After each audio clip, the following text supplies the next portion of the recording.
Bonjour à tous, on se retrouve pour une nouvelle vidéo sur le houblon et ses ajouts pendant la création de notre bière.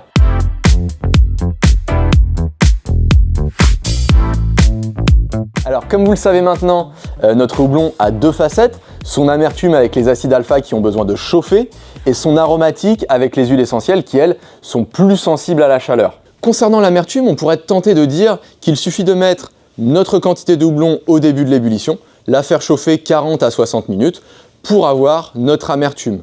Effectivement, c'est vrai d'un point de vue quantitatif, sur la transformation, c'est ce qu'il y a de mieux. On met au début, ça se transforme, 40 à 60 minutes, c'est très efficace. Alors que d'un point de vue qualitatif, si on divise notre ajout de houblon à différents moments de l'ébullition, peut-être un peu au début, un peu au milieu, un peu à la fin, on aura peut-être le même indice d'amertume, le même IBU, mais on aura un rendu beaucoup plus délicat et une amertume qu'on pourrait qualifier de beaucoup plus longue en bouche, ou de beaucoup plus construit. Peut-être beaucoup plus intéressant qu'une grosse amertume qui tabasse et où il n'y a plus rien derrière. Concernant les aspects aromatiques de notre houblon, on va avoir différentes méthodes pour extraire ces composés aromatiques. Alors, il n'y a pas de bonne ou de mauvaise solution, ça va vraiment être à la préférence du brasseur et donc il va falloir essayer, expérimenter différents moments d'ajout, plus ou moins chauds, où on va avoir un rendu différent. Rien qu'avec une seule variété, on va pouvoir l'ajouter un petit peu à chaud, au whirlpool ou pendant la fermentation et on va avoir différentes facettes aromatiques qui vont s'exprimer.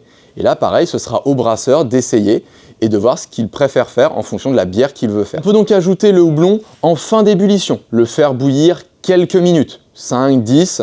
On va avoir une partie des huiles essentielles qui s'évaporent et une autre qui va infuser. Et donc, ça va avoir un premier rendu. Ça peut être très intéressant. On peut aussi ajouter le houblon au whirlpool, donc une étape où on ne chauffe plus. Le mou va être entre 100 et 80 degrés. On peut peut-être refroidir déjà le mou sur le whirlpool pour être dans les 80 degrés. Là, l'intérêt, c'est qu'on va amener très peu d'amertume, très peu d'acides alpha qui vont se transformer, mais on va aller extraire pas mal d'huiles essentielles et notamment les terpènes oxygénés. Je vous rappelle, ce sont eux qui vont amener des notes agrumes, fruitées, florales qui sont très recherchées. Donc, cet ajout pendant le whirlpool, qu'on appelle aussi le hop stand, il n'est vraiment pas à négliger, il est très intéressant pour des petites IPA, des IPA aromatiques assez agréables. Et puis enfin, une autre façon d'aller extraire l'aromatique du houblon, c'est une méthode bien connue, c'est l'ajout de houblon pendant la fermentation, c'est le fameux dry hopping. Là, l'intérêt, c'est qu'une température de fermentation pour une ale, on va dire qu'on est dans les alentours des 20 degrés, on va vraiment avoir aucune amertume qui va se développer.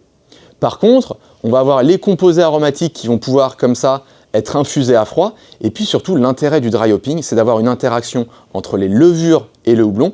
Les levures vont avoir des enzymes qui vont permettre de révéler certains composés aromatiques du houblon. C'est ce qu'on appelle la biotransformation. Le dry hopping, on a plusieurs moments pour le faire, chacun avec ses avantages et ses inconvénients. Le but est d'avoir nos levures actives pour pouvoir agir sur le houblon et donc révéler certains composés aromatiques.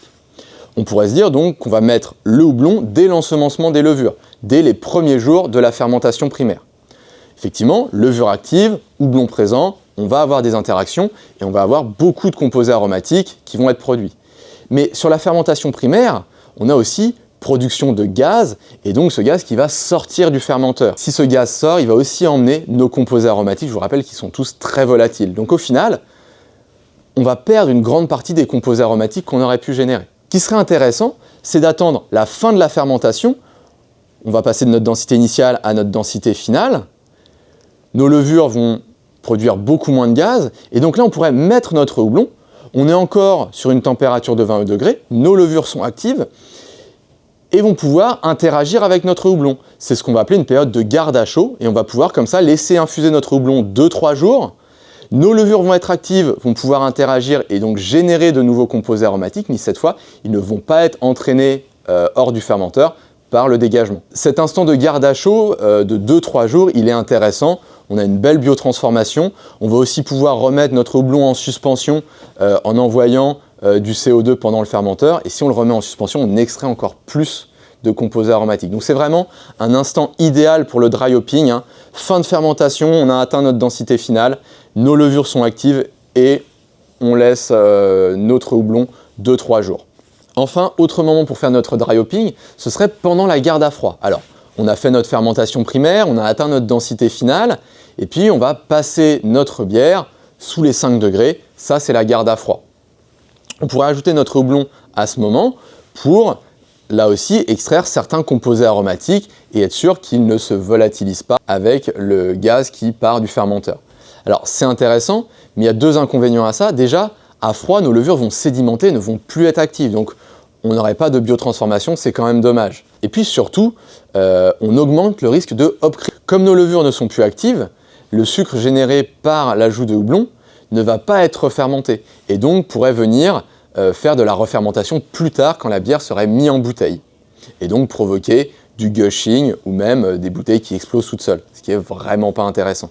Pour le dry hopping, ce qu'on va pouvoir vous recommander, c'est vraiment un ajout de houblon pendant la garde à chaud. Donc on a atteint la densité finale, mais on reste à une température de fermentation classique pour avoir nos levures actives et bénéficier de l'interaction houblon-levure, la biotransformation qui va amener des notes agrumes, fruits tropicaux, vraiment très intéressantes.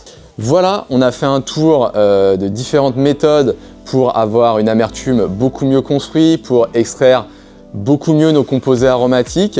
Et puis si vous voulez en apprendre davantage, je vous donne rendez-vous ici à Brew Society en formation. Allez, ciao!